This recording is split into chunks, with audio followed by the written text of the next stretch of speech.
आजच्या व्हिडिओमध्ये आपण समर्थ रामदास स्वामींचा पूर्णपणे जीवन प्रवास किंवा जीवनचरित्र बघणार आहोत.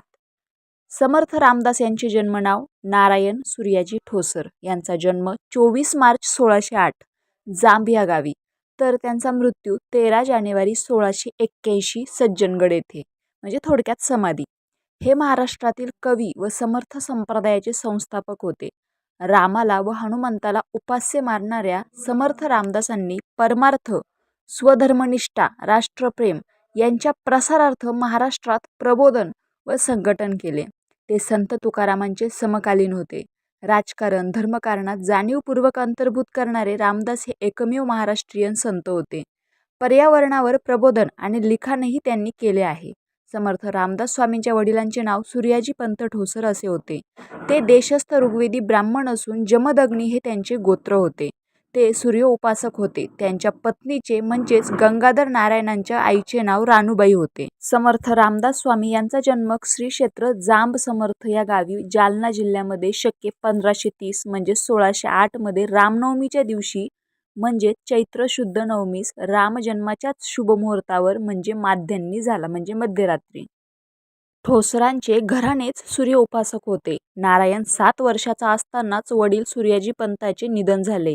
घरची सांपत्तिक स्थिती चांगली होती, पण नारायण लहानपणापासूनच विरक्त होता. अतिशय बुद्धिमान, निश्चयी तसेच खोडकर होता. लहानपणी नारायण साहसी होता. झाडावरून उड्या मारणे, पुरात पोहणे, घोड्यावर रपेट करणे या सगळ्या गोष्टीत तो तरबेज होता. त्याचे 8 मित्र होते. एक मित्र सुताराचा मुलगा होता, तर दुसरा गवंड्याचा, एक लोहाराचा तर दुसरा गवळ्याचा. नारायणाने ह्या मित्रांच्या सहवासात बालपणीच त्या व्यवसायाचे उत्तम ज्ञान प्राप्त करून घेतले होते. निरीक्षणाने आणि अनुभवाने तो सगळ्या गोष्टी शिकला. एकदा नारायण लपून बसला, काही केल्या सापडेना. अखेर एका फडताळात सापडला. काय करीत होतास असे विचारल्यावर आई चिंता करीतो विश्वाची असे उत्तर त्याने दिले. या मुलाला संसारात अडकविले तर तो ताळ्यावर येईल या कल्पनेने त्याच्या वयाच्या 12व्याच वर्षी लग्न ठरविण्यात आले. लग्न समारंभात पुरोहितांनी सावधान हा शब्द उच्चारताच तो ऐकून नेसलेले एक व अंगावरील पांघरलेले दुसरे अशा 2 वस्त्रांनिशी नारायण लग्न मंडपातून पळाले. लोकांनी पाठलाग केला, पण त्यांनी तातडी करून गावाबाहेरची नदी गाठली आणि नदीच्या खोल डोहात उडी मारली. पुढे तेथून पायी चालत चालत पंचवटीस येऊन रामदासांनी रामाचे दर्शन घेतले आणि टाकळीस दीर्घ तपश्चर्या केली. वयाच्या 12व्या वर्षी नाशिकला आलेले समर्थ 12 वर्ष तपश्चर्या करीत होते. समर्थांनी स्वयंप्रेरणेने स्वतःचा विकास विद्यार्थी दशेत असतानाच करवून घेतला असे मानले जाते. नाशिकमध्ये आपल्याला कोणी ओळखू नये म्हणून त्यांनी समर्थ रामदास हे नाव धारण केले. टाकळी येथे ते इसवी सन 1621 ते 1633 असे 12 वर्ष राहिले. आपल्या ह्या साधनेसाठी त्यांनी टाकळीची निवड करण्यामागे येथील नंदिनी नदीच्या काठावरील उंच टेकाडावरील घळ किंवा गुहा येथे असल्या एकांत हेच कारण असावे. या तपसाधनेच्या कालावधीमध्ये ते पहाटे ब्रह्ममुहूर्तावर उठून रोज 1200 सूर्यनमस्कार घालत असत. सूर्योदयापासून माध्यान्हापर्यंत नदीच्या डोहात छाती इतक्या पाण्यात उभे राहून गायत्री मंत्राचे पुनर्चरण करत 2 तास गायत्री मंत्राचा तर 4 तास श्रीराम जय जय राम या त्रयोदशाक्षरी राममंत्राचा जप करीत. रामदासांनी रामनामाचे 13 कोटी वेळा नामस्मरण करून झाल्यावर कार्याला आरंभ केला. साक्षात प्रभू श्रीराम हेच त्यांचे सद्गुरू झाले असे मानले जाते. समर्थ दुपारी केवळ 5 घरी भिक्षा मागून तिचा श्रीरामाला नैवेद्य दाखवत असत. त्यातील काही भाग पशुपक्ष्यांना ठेवून उरलेला भाग ग्रहण करत असत. समर्थ दुपारी 2 तास मंदिरात श्रवण साधना करीत आणि नंतर 2 तास ग्रंथांचा अभ्यास करीत. याच काळात त्यांनी वेद, उपनिषदे, सर्व प्राचीन ग्रंथ व विविध शास्त्रे यांचा सखोल अभ्यास केला. रामायणाची रचना केली. त्यांच्या ह्या साधका अवस्थेत त्यांनी आर्ततेने श्रीरामाची प्रार्थना केली. तीच करुणाष्टके होत. व्यायाम, उपासना आणि अध्ययन या 3ही गोष्टींना समर्थांच्या जीवनात महत्त्वाचे स्थान होते. त्यांच्या जीवनातील ही 12 वर्ष अत्यंत कडकडीत उपासनेमध्ये व्यतीत झाली. 12 वर्षाच्या या तीव्र तपश्चर्येनंतर यांना आत्मसाक्षात्कार झाला असे म्हणतात. त्यावेळी समर्थांचे वय 24 वर्षाचे होते. समर्थांनी नाशिक येथे टाकळीला हनुमंताची मूर्ती स्थापन केली. हनुमान ही शक्तीची आणि बुद्धीची देवता आहे, त्यामुळे तिची उपासना केली पाहिजे असा समर्थांचा यामागे विचार होता. समर्थांची तपश्चर्या संपल्यानंतर त्यांनी 12 वर्ष भारत भ्रमण केले. तीर्थयात्रा केल्या, सारा हिंदुस्थान पायाखाली घातला, प्रत्येक ठिकाणच्या लोकस्थितीचे निरीक्षण केले. पुढे ते फिरत फिरत हिमालयात आले. तेव्हा त्याच्या मनातील मूळचा वैराग्यभाव जागा झाला. त्यांची देहाबद्दलची आसक्ती नष्ट झाली. आपल्याला प्रभू रामचंद्रांचे दर्शन झाले, आत्मसाक्षात्कार झाला. भारत भ्रमण करीत असता श्रीनगरमध्ये शिखांचे 6वे गुरु हरगोविंद यांची व समर्थांची योगायोगाने भेट झाली. समाजाच्या दुर्धर स्थितीसंबंधी दोघांची चर्चा बातचीतही झाली होती. हरगोविंद सिंगांबरोबर 1000 सैनिक असायचे. त्यांच्या कमरेला 2 तलवारी असत. त्यांचा हा सर्व सरंजाम पाहून समर्थांना खूप आश्चर्य वाटले. समर्थांनी हरगोविंदांना विचारले, आपण धर्मगुरू आहात, या 2-2 तलवारी आपण का बाळगता? तेव्हा गुरु हरगोविंद म्हणाले, एक तलवार धर्माच्या रक्षणासाठी तर दुसरी स्त्रियांच्या शीलरक्षणासाठी. समर्थांनी पुन्हा आश्चर्याने विचारले, आणि हा सारा फौजफाटा? त्यावर हरगोविंद म्हणाले, धर्माचे रक्षण करणारे हे सैन्य आहे. सध्या शत्रू एवढे अन्याय करीत आहे, केवळ शांती आणि सलोखा यांनी प्रश्न सुटणारा नाही. आपल्याला शस्त्र सज्ज झाले पाहिजे. या जगात दुर्बल माणसाला काही किंमत नसते. आपण बलशाली झाले पाहिजे. समान शिले व्यसनूने सख्यम या नाळ्याने दोघात सख्य झाले. समर्थ गुरु हरगोविंद यांच्याबरोबर सुवर्ण मंदिरात आले. तिथे ते 2 महिने राहिले. तेव्हापासून समर्थ शस्त्र बाळगू लागले. त्याला ते गुप्ती म्हणत. बाहेरून दिसायला कुबडी, जप करताना या कुबडीवर बगल ठेवून चंद्रनाडी आणि सूर्यनाडी यांचे संचालन करता येत असे. कुबडीच्या दांड्याला आटे असत, त्यात छोटी तलवार असे. समर्थांची अशी तलवार असलेली कुबडी आजही सज्जनगडावर पाहायला मिळते. भारत प्रवास करीत असताना ते आपल्या प्रत्येक शिष्याला समर्थांचा आणि स्वाभिमानाचा संदेश देत.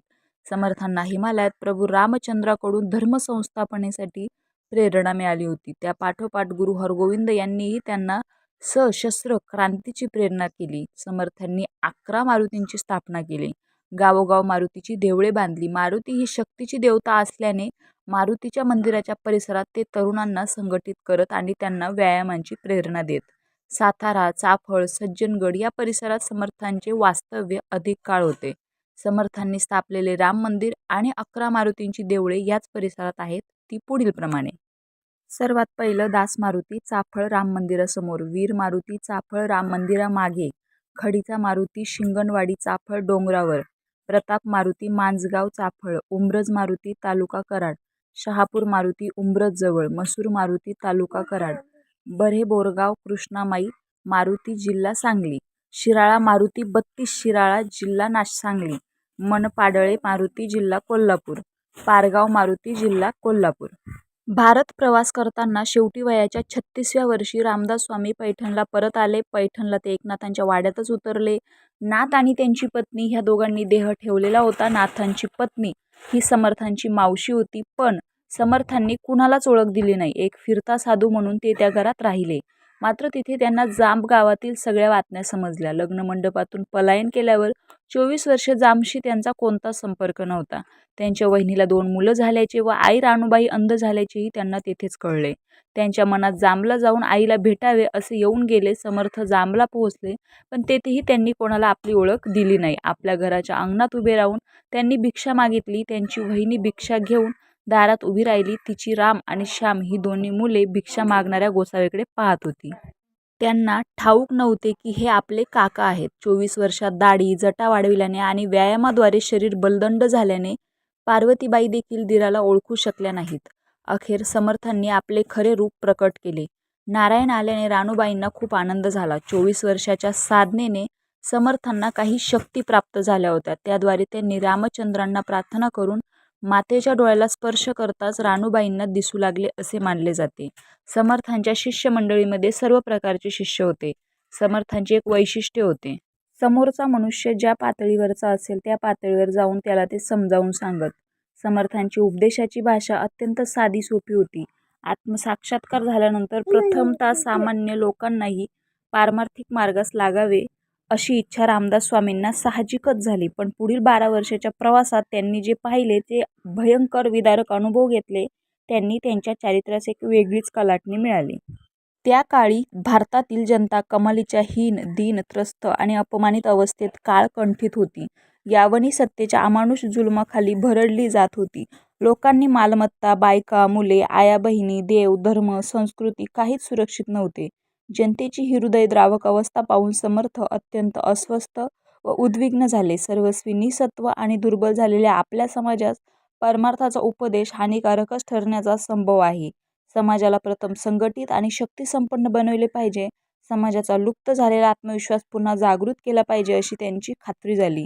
केल्याने होत आहे रे, आधी केलीची पाहिजे. आज आपल्या जीवनात अपयश आणि दुःख दिसत असेल तर त्याला आपले अधीर आणि उतावीळ मन कारणीभूत आहे. बहुसंख्य लोक आज सुख, आनंद, यश, कीर्ती, ऐश्वर्य, अधिकार मिळवण्यासाठी अधीर आणि उतावीळ झालेले आहेत. परंतु त्यासाठी शांतपणे आणि सातत्याने कराव्या लागणाऱ्या परिश्रमाचा अभाव दिसून येत आहे. आपल्या हिंदुस्थानी संस्कृतीत विद्या, कला अथवा अन्य कोणत्याही क्षेत्रात यश मिळविण्यासाठी 12 वर्षाचे परिश्रम आवश्यक मानले आहेत. या सतत केलेल्या प्रयत्नांनाच तप असे म्हणले जाते. आपला प्राचीन इतिहास वाचला म्हणजे खऱ्या ध्येयाची कल्पना येऊ शकेल. जगातील सर्व देशात आणि सर्व काळात जे विद्वान, ज्ञानी, ध्येयवादी, यशस्वी, संत, महंत, कलाकार, वीर पुरुष होऊन गेले, त्यांनी जीवनातील ध्येयाची पुंजी कधीही संपू दिली नाही. म्हणूनच परिस्थितीवर मात करून ते यशस्वी झाले. अंतःकरणात श्रद्धा असणे अत्यंत आवश्यक आहे. मात्र कर्तव्य, ध्येय, उपासना या गोष्टी जगात सर्वश्रेष्ठ आहेत. तनाने, मनाने, धनाने आणि प्राणपणाने मला त्या पूर्ण केल्या पाहिजेत अशी ज्याची दृढ इच्छा, श्रद्धा असेल त्याच्याच अंतःकरणात ध्येय उत्पन्न होईल. 350 वर्षापूर्वी राजकीय राजवटीत जेव्हा हिंदुस्थानी जनता भयभीत झाली होती, तेव्हा श्री समर्थांनी आपले बाहू उभारून खणखणीत वाणीने लोकांना सांगितले, धीरधरा धीरधरा, तकवा हडबंडू गडबंडू नका, केल्याने होत आहे रे, आधी केलेची पाहिजे. मसूर या गावी रामनवमीचा उत्सव करून समर्थांनी आपल्या लोकोद्धाराच्या कार्याचा पाया घातला. शके 1570 त्यांनी चाफळास राम मंदिराची स्थापना केली. काही वेगवेगळ्या गावी त्यांनी सुरुवातीला मारुतीच्या 11 मंदिरांची स्थापना केली आणि नंतर गावोगावी. समर्थ रामदास यांनी देशभरात स्थापन केलेले एकूण 1100 मठ आहेत. मराठा तितुका मिळवावा, महाराष्ट्र धर्म वाढवावा यासाठी त्यांनी काया झिजविली. हरिकथा निरूपण, राजकारण, सावधपण व साक्षेप या तत्वाच्या आधारे कार्य करणारा रामदासी संप्रदाय त्यांनी निर्माण केला. या माध्यमातून संघटना बांधत त्यांनी ठरवलेले कार्य सिद्ध करण्याचा प्रयत्न केला. त्यानुसार लोकसंग्रहाचा अचाट उद्योग त्यांनी मांडला. समर्थ रामदासांच्या जय जय रघुवीर समर्थ या गर्जनेने मरगळलेला महाराष्ट्र पुन्हा एकदा जागा झाला. दऱ्याखोऱ्यातून, डोंगर कपारीतून एकच नाद घुमला. सह्याद्रीच नव्हे तर गंगा, यमुना आणि कावेरीची खोरीही या घोषणेने दणाणून टाकली. असे तूही हिमाचल मठमहंत निर्माण करून, निस्पृह नेतृत्व समाजात निर्माण करून त्यांनी राष्ट्र उभारणीच्या कार्याला पूरक असे कार्य साधले. धर्मसत्ता व राजसत्ता यांचा अपूर्व समन्वय साधून सशक्त तरुणांची मने राष्ट्रवादाने भारून टाकली. प्रभू श्रीरामचंद्र, आदिशक्ती तुळजाभवानी आणि शक्ती उपासनेसाठी मारुती राया या 3 देवतांचा जागर त्यांनी समाजात मांडला. अक्षरशः शेकडो मारुती मंदिराची स्थापना त्यांनी केली. स्वतः डोंगरदऱ्यात घळीत राहून समाजाचे व देशाच्या कल्याणाचे चिंतन केले. समाजातील प्रत्येक घटकाला, अनेक अनाथ निराधार बालकांना, स्त्रियांना सन्मार्गाचा, आत्मोद्धाराचा मार्ग दाखविला. समर्थावर संत एकनाथांच्या वाङ्मयाचा प्रभाव असल्याने प्रपंच आणि परमार्थ नेटका करण्यासाठी विवेकसंपन्न व्हा असा उपदेश त्यांनी केला. आनंदवन भुवनाचे स्वप्न पाहिले. हिंदुस्थान बलसंपन्न व्हावा यासाठीच शास्त्रतेज व ब्राह्मतेज जागविले. सामर्थ्य आहे चळवळीचे, जो जो करील तयाचे, परंतु तेथे अधिष्ठान पाहिजे भगवंताचे. या त्यांच्या सूत्रानुसार भगवंताचे अधिष्ठान असलेली चळवळ निर्माण करण्याचा त्यांनी प्रयत्न केला. विविध विषयांतून लीलया समाजप्रबोधन करणाऱ्या समर्थांची हे मुख्य उद्दिष्ट होते. छत्रपती शिवाजी महाराजांच्या लोकोत्तर कार्याचे महत्त्व लक्षात घेऊन रामदास स्वामी भारावून गेले. समर्थांनी त्या काळी 1100 मठ स्थापन केले आणि सुमारे 1400 तरुण मुलांना समर्थ संप्रदायाची दीक्षा दिली. त्यांचे काही शिष्य गृहस्थाश्रमी होते तर काही शिष्य ब्रह्मचारी होते. कल्याण स्वामी रामदासांचे पट्ट शिष्य होते. ज्यावेळी एखाद्या शिष्याची महंतपदी नियुक्ती होत असे त्यावेळी त्या शिष्याची कसून परीक्षा घेतली जाई. समर्थांना शिष्याकडून कठोर साधनेची आणि अभ्यासाची अपेक्षा असे. दासबोधाचे नुसते पारायण करून भागत नव्हते. दासबोध समजावून घेण्यावर समर्थांचा भर जास्त होता. अनेक महंतांचा दासबोध कंठस्थ होता. शिष्याची परीक्षा घेण्याची समर्थांची पद्धत मोठी विलक्षण होती. त्यावेळी ग्रंथ छापले जात नसत. हाताने लिहून ग्रंथांचा नकला केल्या जात. छापील नसल्यामुळे ग्रंथ बांधलेले, बाइंडिंग केलेले नसत. पानावर पृष्ठांक देखील नसायचे. अशावेळी समर्थ त्या शिष्यांकडून त्यांनी लिहिलेली दासबोधाची पोथी मागवून घेत. पत्त्याप्रमाणे पिसून पोथीची सर्व पाने विस्कळीत करत आणि मग शिष्याला सगळा दासबोध पुन्हा व्यवस्थित लावून ठेवायला सांगत. ज्या शिष्यांचा दासबोध कंठस्थ नसे त्यांना पोथी जुळवायला फार वेळ लागे. अशा शिष्याला महंत म्हणून किंवा मठपदीमध्ये नियुक्ती केली जात असे. ज्याला पोथी लावायला विलंब झाला त्याची निर्बसतना करताना समर्थ म्हणत, याने दासबोध वाचलाच नाही, केवळ गंध फुले वाहून पूजला. त्यावेळी समर्थांच्या शिष्यांना सांगणे होते की जो कोणी दासबोध ग्रंथाचे वाचन करील, तो ग्रंथ नीट समजावून घेईल आणि त्यानुसार आचरण करेल, अशा माणसाला मोक्ष मिळेल. त्यासाठी वेगळा गुरु करण्याची गरजच नाही, कारण ग्रंथ हेच गुरु आहेत. रामकृष्ण हरी.